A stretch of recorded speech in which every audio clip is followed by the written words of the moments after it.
in these documents.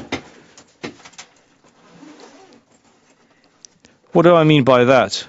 First off, we have been developing infrastructure together with our counterparts from other countries. You know, we have priority development areas. We have the port of Vladivostok as an exclusive economic zone. So we're trying to develop infrastructure. We've talked about transport infrastructure, railroad infrastructure, aviation infrastructure, seaport. And we also have some areas where we can cooperate. We talked about energy cooperation. You heard about the Asian power circle. This could become handy.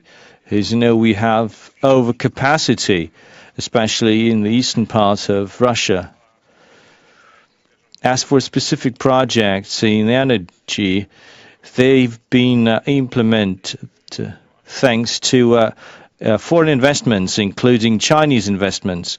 As for the Chinese Silk Road, you know, we have the LNG project, and there are French companies and Chinese companies as shareholders. And investments runs into dozens of billions of dollars. And that's just one project. And there are many more, and there will be many more. So it's a timely and very useful initiative, and I hope this will be very promising going forward.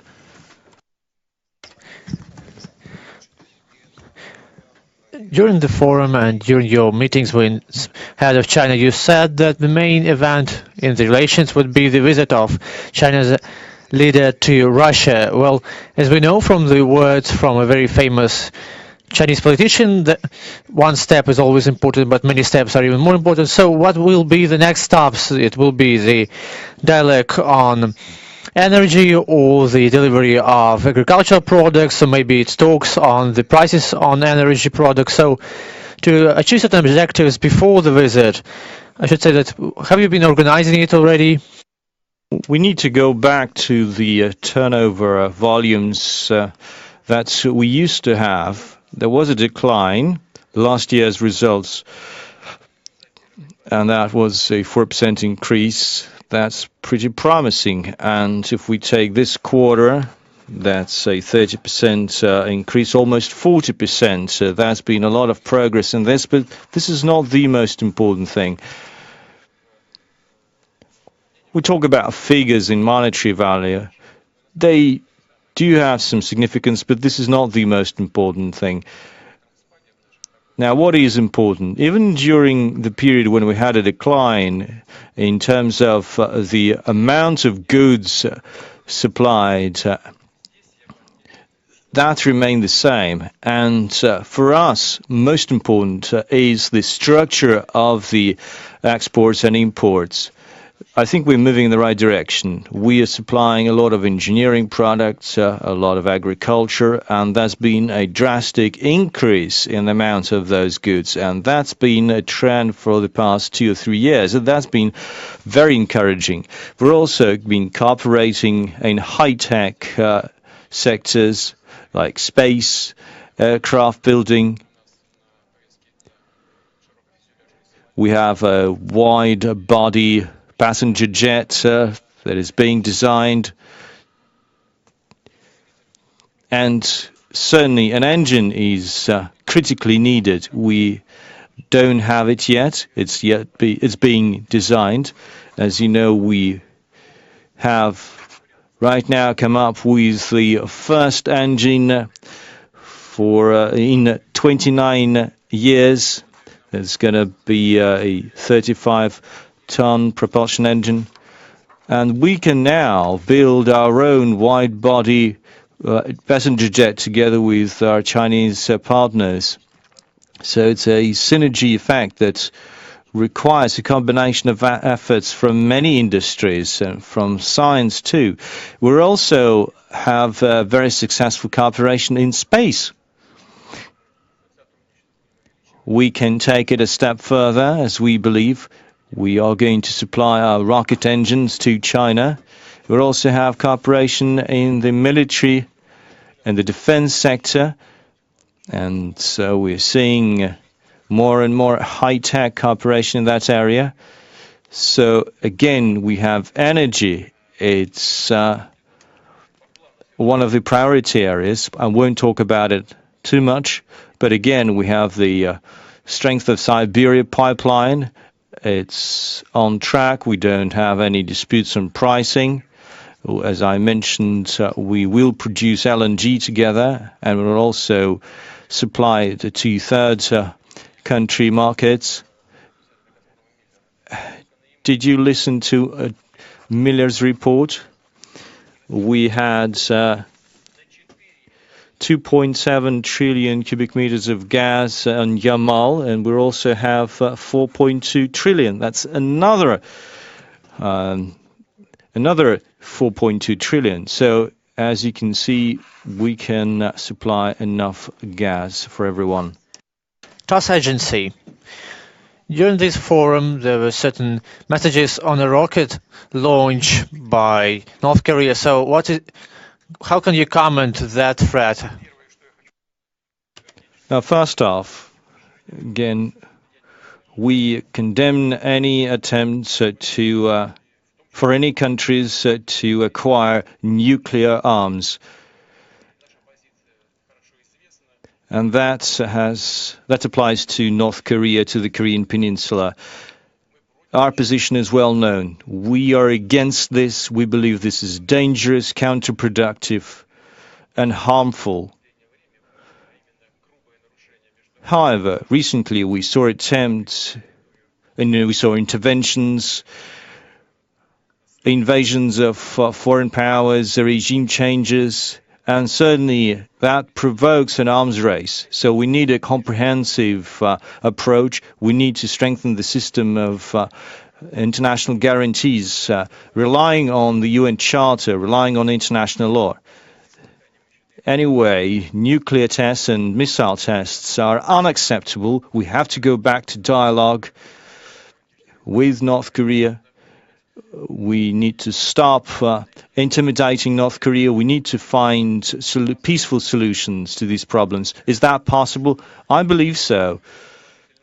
We do have positive experience of constructive dialogue with North Korea. There was a point in time when North Korea said it will stop its nuclear program. However, patience wasn't there. But I think we have to go back to this. As for this particular test, Russia's defense minister reported about this to me. And again, you saw those comments in the mass media. So for us, it was no threat, but that is a provocation. That provokes an escalation. There's nothing good about it. Izvestia. My question is on Syria. How can you comment on the current situation in Syria? Do you believe that the safe zones will be effective and efficient?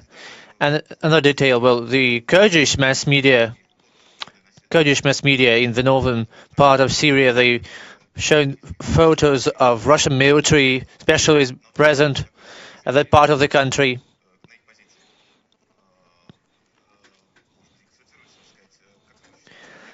So, is Russia afraid of or not that can lead to a certain negative reaction on the side of Turkey? So I'll start with the final part of your question. We discussed this issue with the Turkish president. He expressed his concerns when we met in Sochi, and I told him, and I can tell you in public, there's no secret about it. Unlike other countries, we don't announce about arms supplies to the Kurdish forces. They have other sources that supply arms to them. We don't think that we need to step up these activities. But as we know that the Kurdish factor is a real factor on the ground in Syria, and the Kurdish forces do take part in combat operations against the so-called Islamic State. and one of the most well-trained and efficient forces in that fight, we feel that it's in our right to support contacts with them, well, at least to avoid any clashes and conflicts and any threat to our military personnel. I don't think that there's anything that can raise concerns with our Turkish counterparts. We are in contact. Our position is open, and I hope that they will understand us. I heard about the statement of the Turkish president. He said that the United States announced that they're going to supply arms to Kurds. We have not done this. As for safety zones, I very much hope that this will be an efficient tool, first of all, to secure the ceasefire regime. This is the most important thing right now. We need to bolster the ceasefire regime, and then this will be the foundation for reconciliation and later on for a political process to kick in. If this is the scenario, then we could say we are moving in the right direction. But certainly no effective political dialogue can start without a ceasefire. So how can we do it? Again, I'd like to thank Kazakhstan and the president of Kazakhstan, Nursultan Nazarbayev, for providing the platform for the talks in Astana. So we have achieved a ceasefire agreement there. Then we'll have meetings in Ankara, in Turkey, Russia, Iran, and Turkey. We'll discuss, certainly in consultations with the Syrian government, we'll discuss specific borders of those de-escalation zones, of those safety zones. And soon we'll talk about controls. Who will control what and where? These are very specific issues, and they will be discussed. But it's too early to speak about it in public. Российская газета. On the 12th of May, the world saw an unprecedented cyber attack. More than 50 countries suffered, and Russian services and bodies, institutions and banks and companies also were targets. So what are the consequences of that attack, in your opinion? What can we do to prevent further attacks of that kind? And how can you comment on the fact that Russia being in the epicenter of the attack, in the Iron Storm, so some said that it was the hand of Kremlin, the hand of Russia, and Russia was behind that cyber attack. We have not suffered any significant damage, either the banking or the health institutions, but overall, it's an alarming signal. There's nothing good about it, and certainly it raises concerns. As for the source of these threats, I think Microsoft's leader, Microsoft management, pointed to that. They said that the primary source is the U.S. security services. Russia has nothing to do with it. So it's strange to hear any other allegations. And this best reflects the reality the reality is that everyone's always looking for someone to blame in those areas where there are none. Everyone's been trying to point the finger at innocents. Well, last year we talked to our U.S. counterparts so that we could sign a cybersecurity agreement, but they declined our attempts. The previous U.S. administration then said, we can come back to it, but nothing was done. In reality, so we see, these dangerous attempts. As you can see, the security services create some kind of a Pandora box, and that could lead to negative consequences. We need to start developing solutions to counter this threat at the political level. Vladimir, my question is about the domestic situation. Well, Chinese government said that all state companies should pay 50% of their profit. Well, It's just being discussed. I thought there is a draft project. You just have a draft resolution, but it's not effective. So Rosneft company, they are kind of excluded from that, but there is a Gazprom company. They work with China, they work on the strength of the Siberia pipeline, so they were excluded from that process. They were paying less than others. So this year, is there any reason behind getting rid of some additional taxes on them? We will move on to the international financial reporting system.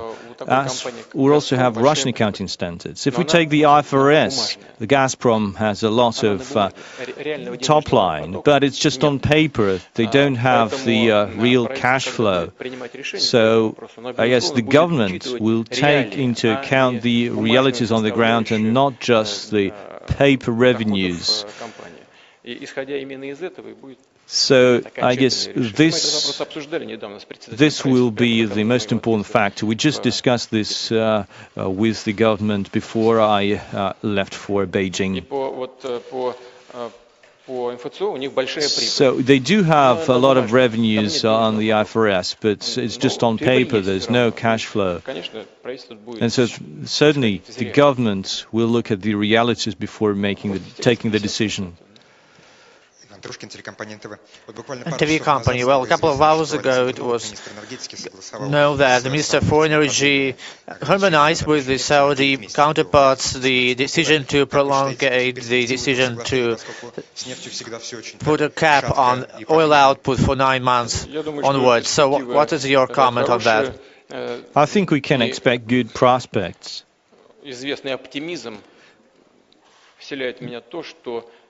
I'm optimistic because our key partner, and certainly Saudi Arabia,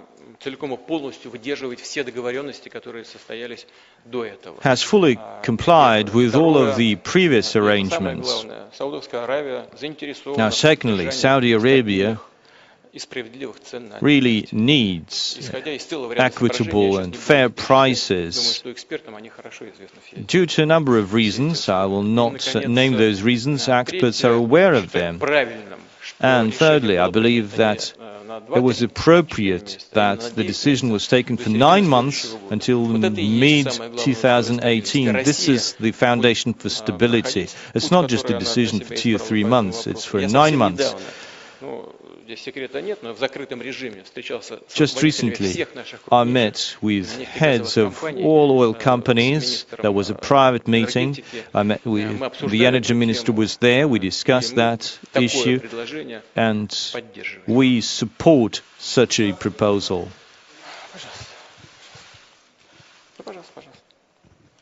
RIA Novosti. Experts, well, again, my question is on the domestic affairs.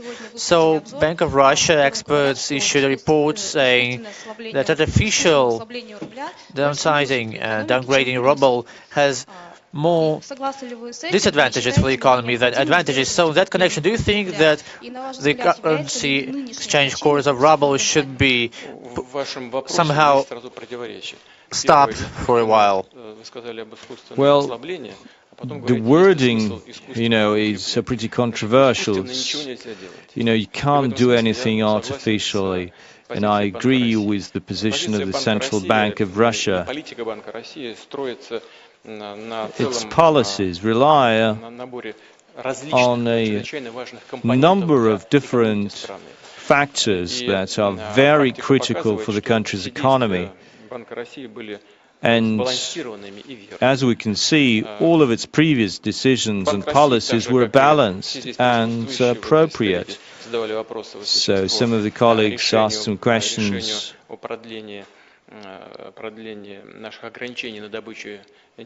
on oil restrictions, oil production cuts with Saudi Arabia. Well, this decision was made today. So the Bank of Russia has to be very prudent.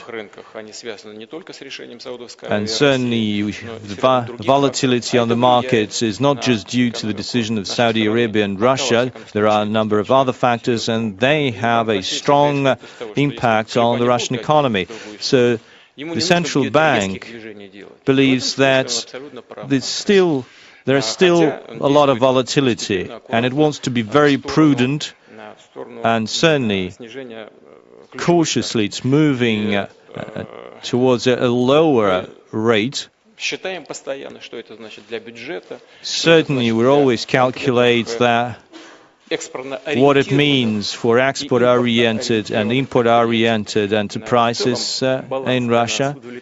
Overall, we find that the balance is satisfactory. We're not going to do anything artificially.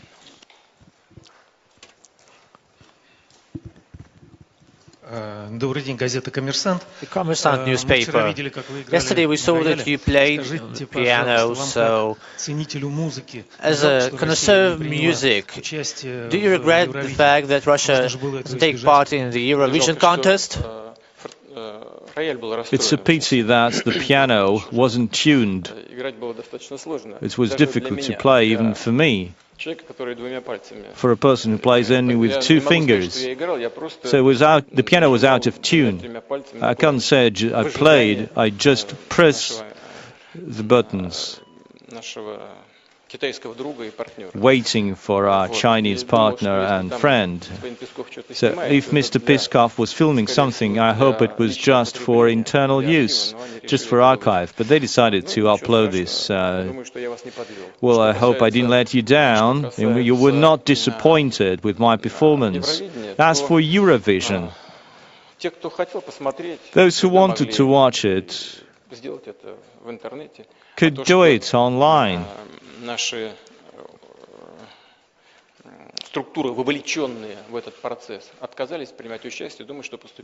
who, the TV channels that were supposed to take part in this event refused, and I think this is the right decision to do. The Kiev authorities cannot hold events like this, events of such scale.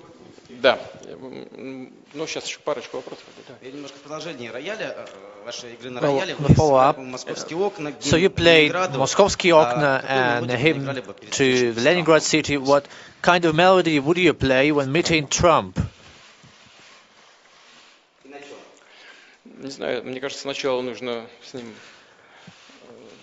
Well, first we have to meet with Trump, and then we have to discuss something, and then based on the results, I'll pick the tune.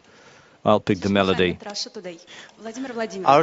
Mr. Putin, I'd like to go back to this forum, One Belt, One Road. So, implementing the initiative of China, how will it impact the countries which are on the way of the Belt and the Road, and I mean Syria and Iraq, and what will be the impact and the effect on such countries as Russia, who are truly interested in that project being successfully implemented?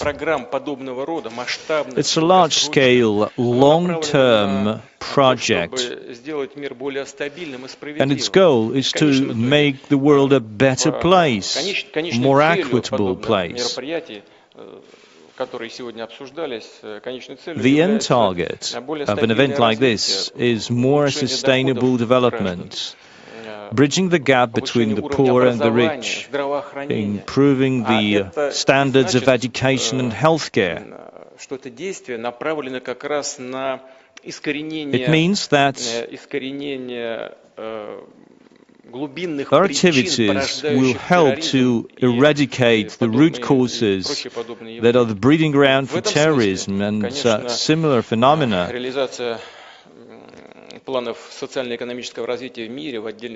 So if you take this perspective, then this project would also help a beneficial impact on the hotspots, on problem areas in the world. As for Russia and China, that would mean taking our cooperation to the next level. And it would also send a signal of hope that other countries would join us. I also mentioned the project on the bigger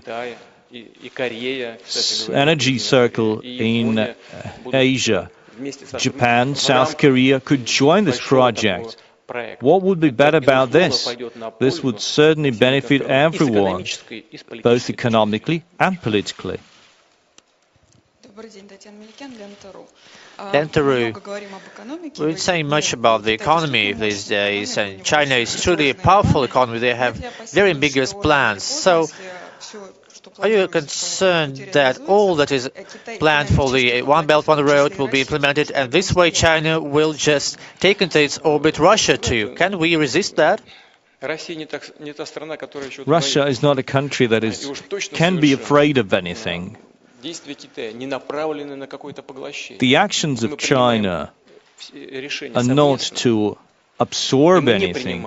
We take all decisions together, and we won't take any decisions to our detriment. We would only agree to those solutions that would benefit us. And if that helps to develop our economy, what's bad about it? It would only be appropriate to exploit those chances and opportunities that emerge from this cooperation. Russia is ready to cooperate with any country, and China has demonstrated the same level of transparency and openness around the world. I met with some of the big business leaders yesterday, foreign companies were represented at that meeting, and I heard the following statements. I think I mentioned it somewhere. At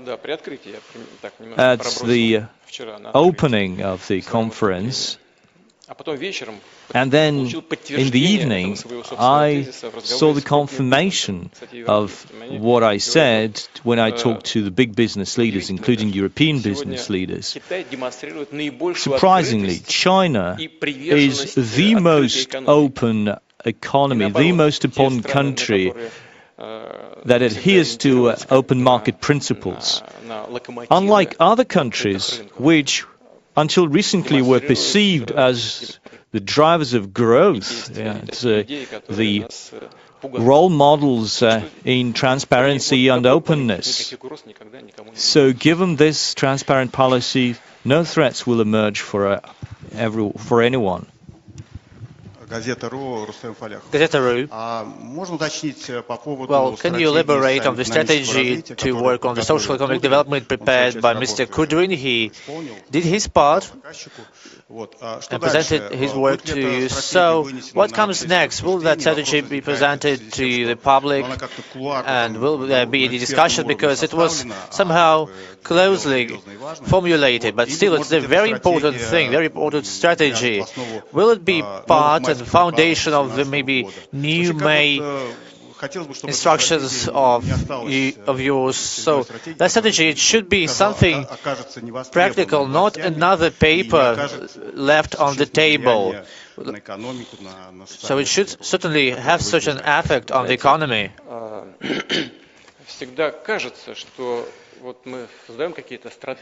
We sometimes do some planning, and we create plans and projects, and it all goes down the drain. It disappears and nothing comes out of it. But this is a false impression. This is important. When you set priorities, it helps you to look into the future. It helps you to focus. Sometimes realities prove you're wrong, but this is not the most dangerous thing. Certainly, our 2020 program is extremely important, and the May decrees that you mentioned are also important. But when we face economic realities, and when you have a lot of uncertainty, that calls for an adjustment to those programs. As for Kudrin's program, it was not discussed publicly. Well, you can criticize him for that. Any proposals that are supposed to be submitted to the government of the country have to undergo public discussion. We also have an alternative program prepared by the government. We agreed with Dmitry Medvedev, head of the government, that he's going to submit that program to me. We have another think tank, another group that has been working on it, the Stolypin Club. They all feature different visions. I'm certain that the executive office and I personally will study those proposals very carefully, and we will make sure that something will be done out of those proposals to come up with a long-term strategic plan for our country. Good day. Komsomolskaya Pravda newspaper. A year ago, when answering the question of my colleagues whether you will take part in the next election, you said that to answer this question, there should be some time. No. Any other questions? So we need another question to finish on a positive note. On somewhere where I would say yes. Well, I'd like to talk about something more positive, that is RBK. So, development of Arctics. We have a social economic program for the development of the Arctic region, and the Ministry of Economic Development thought that there should be some 200 billion rubles allocated, but now you are going to shrink that sum, and how is that going to happen? If that is really so, I should say that we have some of the projects being under sanctions. Yes, some of the projects, including the exploration and development of oil fields, is under sanction regime, and the leader icebreaker, we want to build it, but we have enough money from the budget, or will you attract some other money from some other place? We have an ambitious plan to build a icebreaker fleet. It's going to be There's going to be nuclear-powered icebreakers and other types. You know, it might be delayed a little bit. There are a number of reasons, not just deficit of budget resources, but we also need, to complete the projects on time. Yamal LNG has to be commissioned this year, and icebreakers would be ready for it, and tankers are supposed to be ready for it. And you saw the first tanker. We got a new port, Sabeta, and that was built from scratch. So certainly it's being all the plans are being completed gradually. We always have a deficit of budget resources, and a target program is not the most important tool for economic development. Private investment has to be key, and in order to attract private capital, we need to provide the right kind of environment. And that's why we draft those programs that your colleague mentioned. We will use a systemic, solid approach. We don't want to show off for what we're doing, and certainly by that I mean us, the governments, the big business.